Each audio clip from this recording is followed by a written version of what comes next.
Good day, everyone. The topic I have here is value of purchase prediction using machine learning. I'm Engineer Fidelis now with my colleague, though he's not here, Emeka Melenda. I come from IBLT University, Togo, from Nigeria campus. So I have worked as, I'm equally work as a cyber security manager here in Lagos, Nigeria, and associate lecturer in this university. So the issue that on board that we want to talk about is the problem of customer satisfaction, profit increase, and market competitiveness. In our organization of superstore like this, that is the issue that always emanates. And then you can see in sales, it is a competitive things that everyone that want to make profit. And in every purchase that you need to know which one that is sellable, which one that you can make more money, because there might be customer churn. When there are customer churn or customer are not buying fast moving items, these are the reason why we are in the business, and most people that are in business want to improve on business. So it's an issue. And looking at next year, and you have the aims and objective. Of course, that is the same thing I stated, or a supermarket here in Lagos, Nigeria. The impact of the future sales and profit increase of customer satisfaction in that organization. Actually, I become prompted to do that because of the fact that having a supply chain and as a fast operation management, and I look at it as a way to increase sales, applied machine learning algorithm there, that I believe that it will increase their sales. So actually, we predicted future sales of a big store to Infaja from 2000 to 2029. Of course, there's this prediction. This prediction, we have a given data that we collected from 2000 to 2018 and predicted 2019, and compared the accuracy rates, calculate correlation coefficients, compared using linear regression, popular acclaimed machine learning with KNN, generalized neighbor, gradient distance, and random forest also compared, and we're able to come up with better fitted ones. Of course, we'll discuss later in future the analysis when we now come up with the one that is better fitted that for the model that will be adopted, that was recommended to the management of the business organization. Then literature review on this. Some of the observations that we have here on classification, linear regression, was taken by these ones I mentioned. If you go to my references, they are all mentioned in the references. I have a similar observations that I carried out. Though some of them, came up with in the same product sales that I talk about. These authors has equally done justice to it. But there are issues that some of them, what they are getting and the algorithm they are using are giving different figures. And the accuracy equally are better on what we have chosen. Then classification equally, calculation algorithm is similar to all these authors stated. The same thing that some of the ones are, you have an algorithm, the machine learning algorithm to facilitate accuracy rates, predictions, comparative study examined by the authors stated as in references shown below. Time will open up. Then the data set also was created to define problem as original from license, was collected. We will come more of this data set in a methodology and see how it is analyzed and cleansed. The linear regression, that's a theoretical framework, is a widely acclaimed algorithm in the field of machine learning, financial sector. Of course, some of them are used in health sector and other areas, awareness. But this is why I compared on financial sector, compared with KNN algorithm, as well as gradient distance and random forest. So on the next slide, we have a research methodology. Of course, it was a thorough work, and it was carried out quantitative research used for data collection, statistical analyzing the procedures. Of course, this is the one that has a result that was carried quantitatively, analysis and result. There's a case study of Chukwuemeka supermarket from Nigeria used for collections of data, instrument, method of data collection. Also, it's through electronically as secondary data, which was picked from there. It was not primary data, although secondary data I will pick from the different departments. And through oral interview, it says from the finance department, and all the analytical statistical tools are used. Because of, as I said before, linear regression algorithm, KNN and random forest, and GD, that's the gradient descent. These are the tools that are used. And descriptive statistics, of course, you go see the analysis that they count and mean standard deviation, and 25%, 75% was taken from the data that were collected secondary from oral interview. Then now the same method I continue that, of course, RFID tags or used as data collection to also I help the customer's behavior identification. The RFID data is just like IoT that connected to the chart, the shopping cart, that when a person pick an item, able to show the item, particular item one has picked. Then you know the customer's behavior. Those items that are fast-moving items that will be able to record. Immediately you put it in a cart, then you'll be able to identify and goes in and be recorded. Items that are removed, those that are customers shown, and those that customers normally buy. Then avoid duplication and use it to buy the one that are needed, so that you make a better sell and you in a competitive market. So of course these are ways, and this data, when this data analysis process, of course the problem definition, that's the process of after the define problem and data extraction, cleansing of the data. So some of these data, when we got them, we're able to get some of the closer items, like correlated items, acclaimed, and those data that are will be used a transformation to get the data before the predictive model. Then data visualization and interpretation of results. These are done through the Jupyter notebook, through Excel. Of course, in the data analysis, I will explain better more on that. Then before these are done, the deployment and the solution too. The model generation and are centered on the fitting of training and data, test data. For data will be trained before it will launch for production and vector error. Then we continue on research methodology. We can look at the linear regression that are used to compare with other algorithms. And after all this, we get the model that was deployed and recommended. Linear regression prediction, of course, first of all, have to be trained and train X and Y. Then you get the model and predict the X. You have to test, and after training the model, you test the model. Y train. Then after I get the residual error, Y observed and actual Y observed minus Y predicted was more obliged to get the residual order. You can look at the what we see here. You can see the samples, how linear regression prediction is shown in the diagram as it is here. Predictions of linear regression.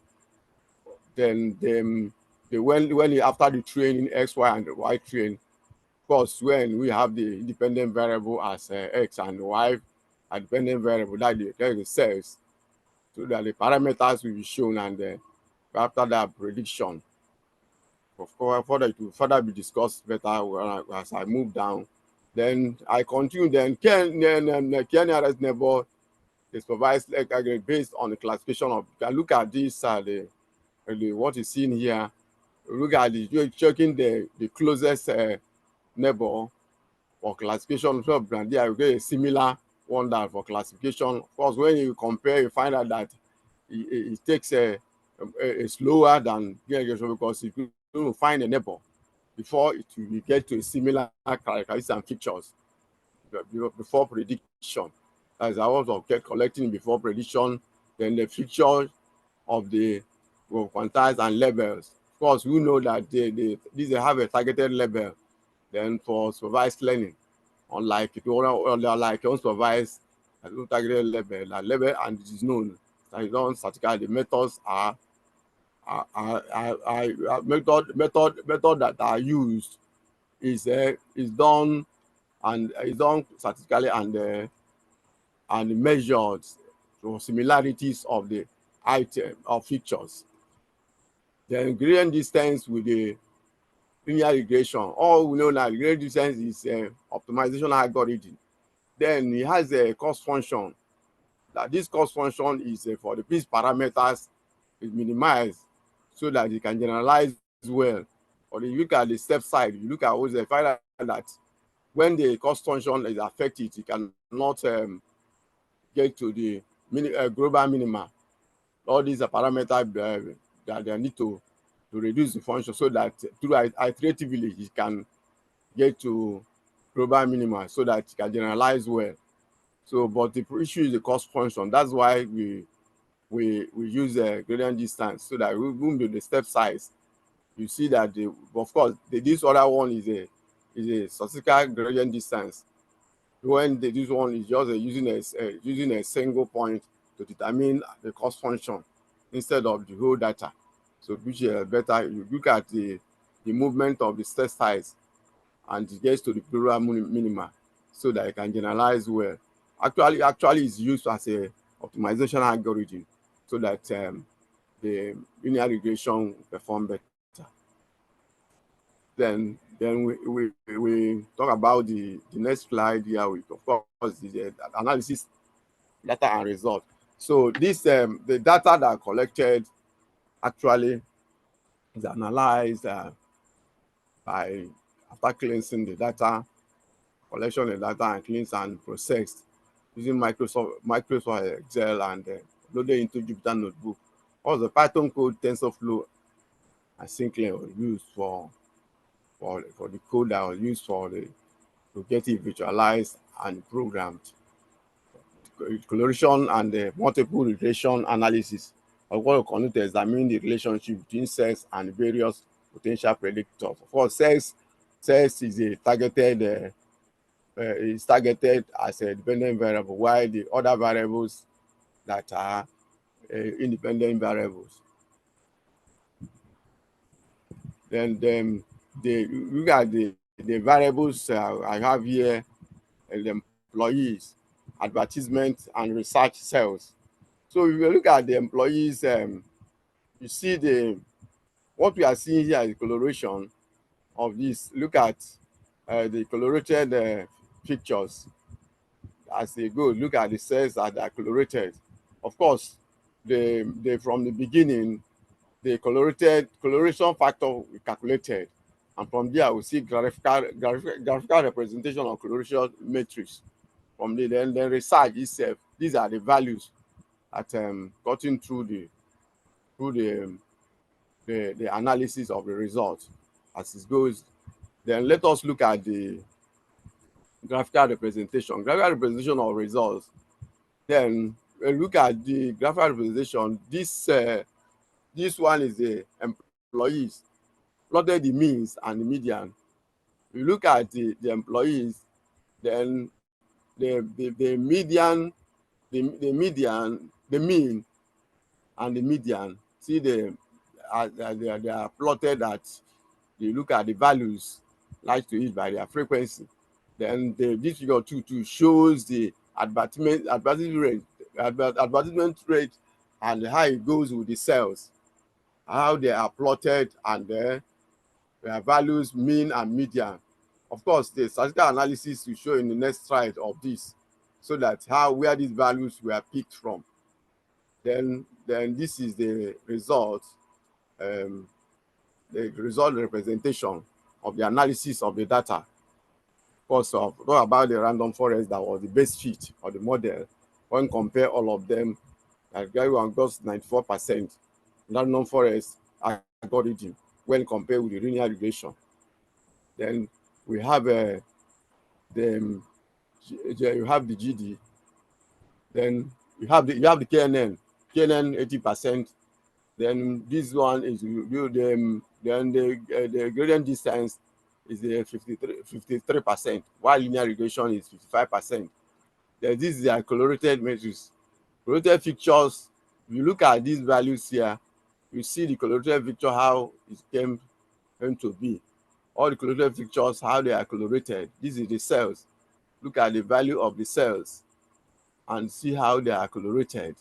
And there are factors, of course, it was calculated, which will come later. Graphical representation of the coloration of the features. And after all this, these colorated items we are taken care of in order not to bring noise before you launch it to production. Then we'll look at the training of data. 70% used for training and then 30% for testing. Of course, these are all here to measure the performance and predict the levels with the model and compare. Then you get the value of the error before you launch it to production. You calculate the residual error, because I know that these of these cost functions have been affected. Of course, the cross validation was only used to be able to get the best model, because the error is measured based on y predicted and y observed. That's the actual value and the observed value. Then you get the result error before you launch the production and compare the best model. Then look at the analysis result. As I said before, the cells and the predicted cells and actual cells taken from the beginning, from the fourth. Then if this is values we have there, you can look at the actual cells and look at the predicted cells of that. So then now we need to measure and know the ones that are actual and the predicted. We're able to use analyze for future cells. Then from the bottom, then to the first piece, then you look at what you see here from 15 and 19. Then you look at from below what is predicted and what is the cells, and see the values you have. Then the statistical representation or summary or descriptive and statistics of the data set. When I look at it and look at this, as I mentioned earlier, I say that the descriptive statistics for the data set was actually adopted and in the methodology. So if you look at it, find out that these are the employees, they are the advertisement, these are the independent variables that depends on the sales. When there are better hands, then the employment, they move more sales depending on the manager, on whoever that are the predictors. Then the research too. We go enough research from the research department, you get some items that they know that they are changing model or by things that they need to do so that they increase the sales, win in a competitive market.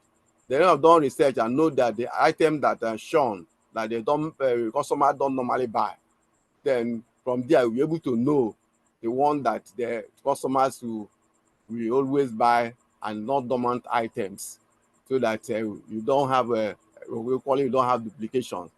Then employees and so on. Then calculated the mean standard deviation. These are 25%, 50%, and so on. Then the maximum to all were calculated, and these are what was plotted when we have this graph. Then if you look at the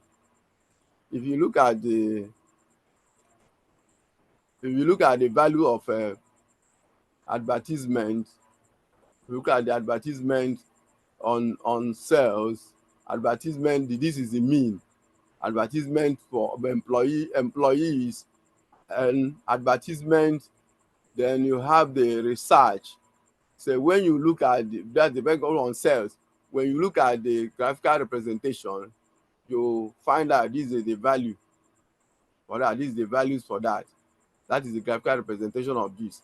So you can find out that these are taking care of the whole situation from data analysis and then problematic affected the result. Then after that, we now find out that the from the analysis of the result, the representation of the employees, advertisement, and research depends on sales as independent variables that are targeted sales.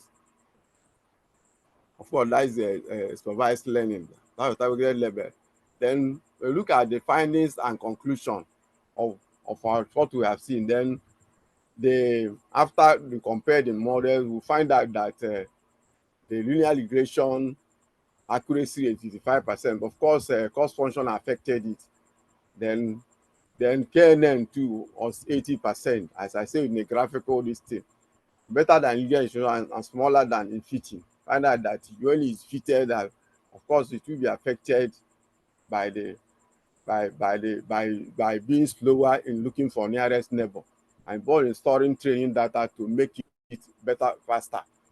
So because of that, it becomes an issue for you to generalize better, or where of course it's generalized better than linear regression because of cost function.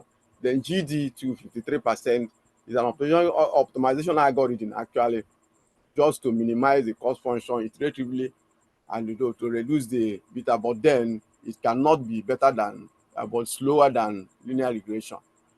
Then random forest, actually, when we use and compare all the model, we find out that it was the best fitted model and suited for to be used as probable prediction because of the various trees. It made it to generalize well and achieve a higher accuracy of 94%, more than other model that was adopted. The correlation coefficient factor also were calculated of these values. So that is the correlation coefficient. Well, of course, when it was plotted, we find out that all the correlated items, this is their values that was we achieved. Then I think that the main objective to produce this sales from 2019 to was giving data of 2000 to 2018 was achieved. Then the future work and recommendation, actually, if we predict you can predict 2000, because this is 2019 or predict, can predict 2000 future years, giving more features and application of feature engineering, of course, feature selection. So when you have more data, because in places where the data are many, then you have to using feature engineering to collapse some of the data so that it can generalize well and reduces the correlated features, and those that you can use dimensionality to reduce it. Ones that are bigger data than this, as a formula work on a bigger data. Then the management can equally use to redefine their strategies. If they adopt and deploy this their method and the strategies to increase sales of products, and achieve customer satisfaction and the shun of the item and duplication in the supply chain, have been a very good one that use machine learning algorithms to boost sales as applied in the financial sector, I stated before. So we had limitations, and because of then it was them that was carried out research by COVID-19 the pandemic, in that business from opening. It was a challenge, but eventually it was achieved. So computational powers to run Python code too was an issue, but all those things are mitigated by then, and we were able to get the goal achieved. That is what I have for then. These are my references as adopted and the references I was taking. I thank everyone for listening.